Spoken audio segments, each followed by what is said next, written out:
Herkese merhabalar, kanalıma hoş geldiniz. Bugün sizlere inanılmaz derecede yumuşak, herkesin kolay ve pratik bir şekilde hazırlayabileceği sandviç ekmeği tarifiyle geldim. Muhteşem oluyor. Sizleri çok bekletmeden hemen tarife geçiyorum.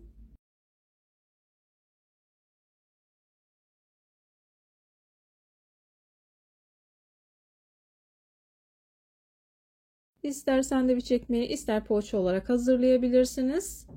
1 paket instant maya, 4 yemek kaşığı toz şeker, 1 bardak ılık su, 1 bardak yoğurt ekledim. Çırpıcı yardımıyla güzelce karıştırıyorum.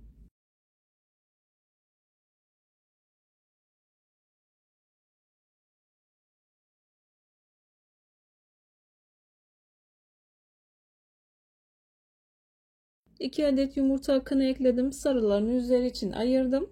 1 bardak zeytinyağı ekledim. Dilerseniz sıvı yağ da kullanabilirsiniz. Kullandığım bardak ölçüsü klasik 200 milimlik bardak ölçüsüdür.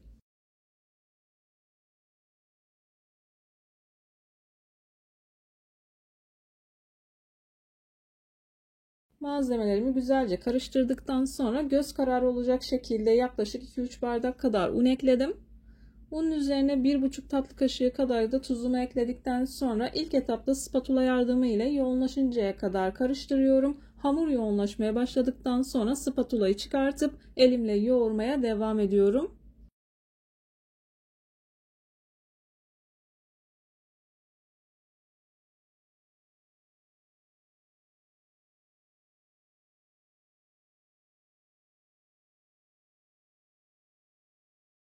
Unu azar azar dikkatli bir şekilde eklemeye özen gösterin. Ben bu tarif için toplamda 7 bardak kadar un kullandım. Unun markasına ve kalitesine göre değişkenlik gösterebilir. Lütfen kontrollü ekleyin.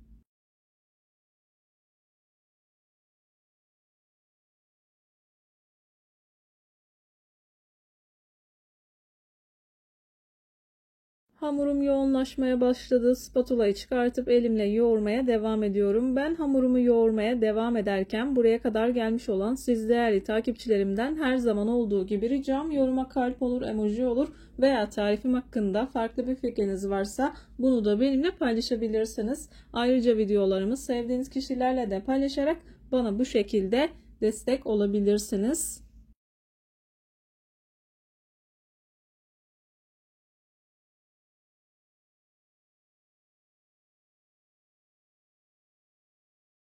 Hamurumu şöyle bir toparladım. 2 yemek kaşığına yakın tereyağını ekledim. Oda ısısında yumuşacık olmasına dikkat edin. İlk etapta hamuru hafif dağıtacak. Siz yoğurmaya devam ettikçe hiç un eklemesi yapmadan da hamuru toparlayabilirsiniz. Ama gerekiyorsa 1 yemek kaşığı kadar serpiştirip toparlayabilirsiniz.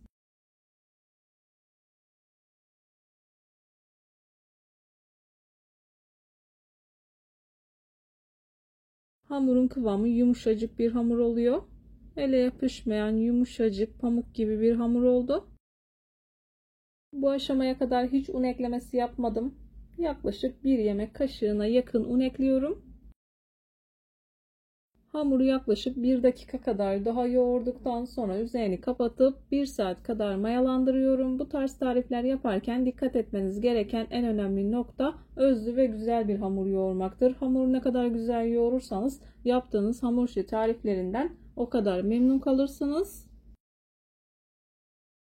Hamurumu 1 saat kadar mayalandırdım. Mayalı bir hamur olduğu için ilk etapta hamurun havasını aldım. Havasını aldıktan sonra şöyle bir toparlayıp masaya alıyorum. Hamur kartı ile göz kararı olacak şekilde parçalara ayırıyorum.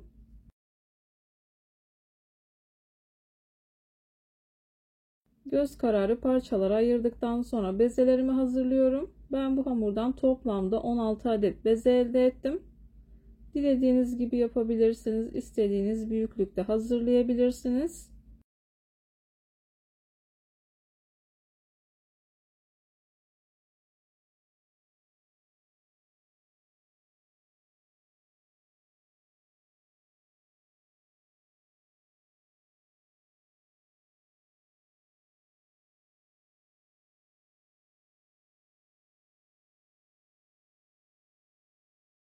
Bezelerimi hazırladıktan sonra üzerini kapatıyorum.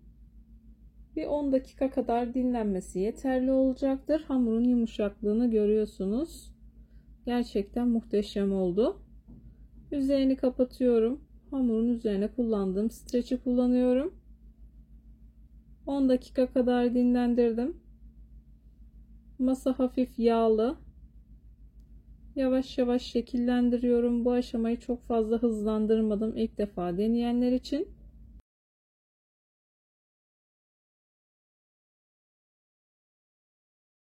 Çok da sıkı olmayacak şekilde şeklini verdim. Uç kısımlarını iyice birleştiriyorum.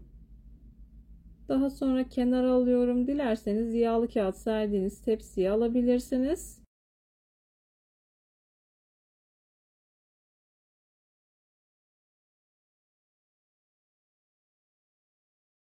İlk defa deneyenler için birkaç tane daha hazırlıyorum.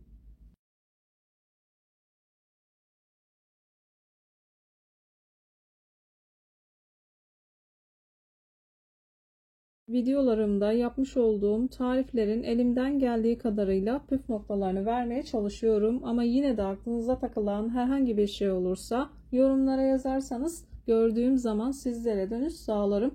Yine aynı zamanda videonun altındaki açıklama kısmına malzeme listesini tam not olarak ekleyeceğim. Dilerseniz oradan da bakabilirsiniz.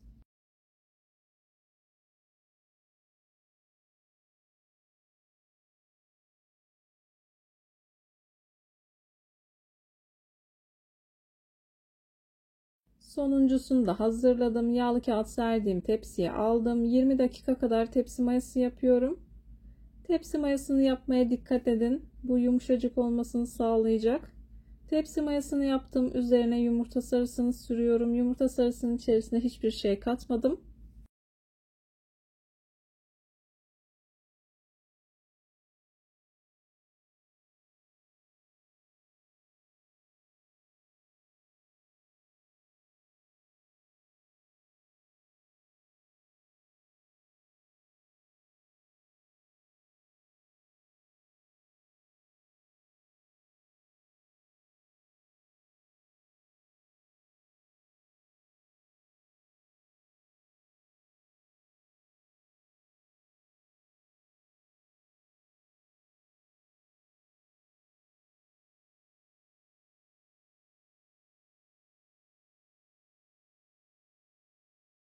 Yumurta sarısını sürdükten sonra çok az susam serptim. Önceden ısıtılmış 170 derecelik fırında altı üstü güzelce kızarıncaya kadar pişirdim. Sandviç ekmekleri fırından çıktı. Yumuşacık pamuk gibi oldu. İlk sıcaklığı çıktıktan sonra sizler için doku testi yapıyorum. Normalde hala çok sıcak. En ufak bir hamurlaşma yok. Çok lezzetli oluyor. Bana güvenerek tarifi deneyebilirsiniz. Tarifi denedikten sonra o değerli yorumlarınızı mutlaka bekliyorum. Bir videonun bir tarifin daha sonuna geldim. Umarım tarifimi beğenmişsinizdir. Tarifimi beğendiyseniz beğenmeyi, kanalıma hala abone değilseniz kanalıma abone olmayı, bildirim zilini açmayı lütfen unutmayın. Kendinize ve sevdiklerinize çok iyi bakın. Hoşça kalın. Allah'a emanet olun.